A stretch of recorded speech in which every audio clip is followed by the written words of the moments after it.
अस्सलाम वालेकुम, मैं हूं लियाकत राज पर। आज बात करेंगे सिंध में सूद खोरी।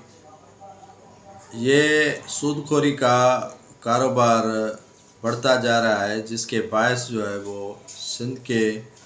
अक्सर इलाकों में कई अफराद ने सूद खोरी की वजह से खुदसोजी कर दी है तंग आकर। और उसके अलावा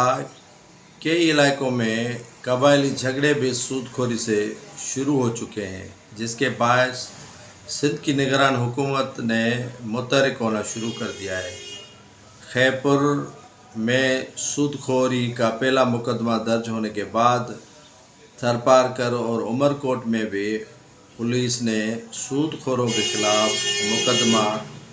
दर्ज कर लिया है और सूद खोर गिरफ्तार कर लिए गए हैं। यह सूद खोर जो है वो अक्सर शनाख्ती कार्ड जो है वो सिर्फ नहीं लेते, बल्कि काफ़ी लोगों से सर्विस कार्ड, एटीएम कार्ड, उनके जो सर्विस बुक हैं, वो चेक वगैरह सारे जो है वो अपनी तहवील में लेते हैं। पुलिस ने छाछरों के एक रहायशी सूदखोर जो है वो उसको गिरफ़्तार किया है, जिसका नाम बताया जा रहा है मनोज महेश्वरी, जिनके कब्ज़े से नाज़रीन 200 से 250 एटीएम कार्ड बरामद हुए और उसके अलावा उसके कब्ज़े से 40 लाख की कैश बरामद हुई है और 200-250 की रसीदें बरामद हुई हैं, जो सूदखोरी का कारोबार अपने इलाके थर और उमरकोट में ये मनोज महेश्वरी करता था। उसे पुलिस ने गिरफ़्तार करके मुकदमा दर्ज कर लिया है और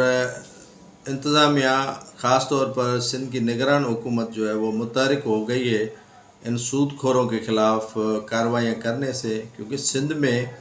अक्सर इलाकों में ये सूद खोरी की वजह से कई ख़ानदान उजड़ के बिखर के रह गए हैं।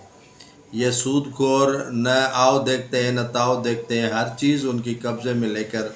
उन्हें जो है वो कंगाल बना देते हैं। सूदखोरी की वजह से अक्सर जो लोग हैं वो ज़हनी मरीज़ हो चुके हैं और ज़हनी कैफियत से दो चार हैं, जिसकी वजह से काफ़ी अजला में खुदसोजी के वाक़यात रूनुमा हुए हैं और उसके अलावा जो है वो कई कबायली झगड़े भी इस सूदखोरी की वजह से रूनुमा हो चुके हैं। ये सिंध के निगरान हुकूमत का अच्छा कदम जानते हैं कि उन्होंने इन सूदखोरों के ख़िलाफ़ इन एक्शन हो गई है और इनके ख़िलाफ़ जो है वो मुकदमा धड़ाधड़ दर्ज किए जा रहे हैं और इनके ख़िलाफ़ भरपूर नमूने से कार्रवाई की जा रही है, ताकि ये सिंध से सूदखोरी की लानत ख़त्म हो और ये जो घर उजड़ने वाले हैं वो उजड़ने से बचें और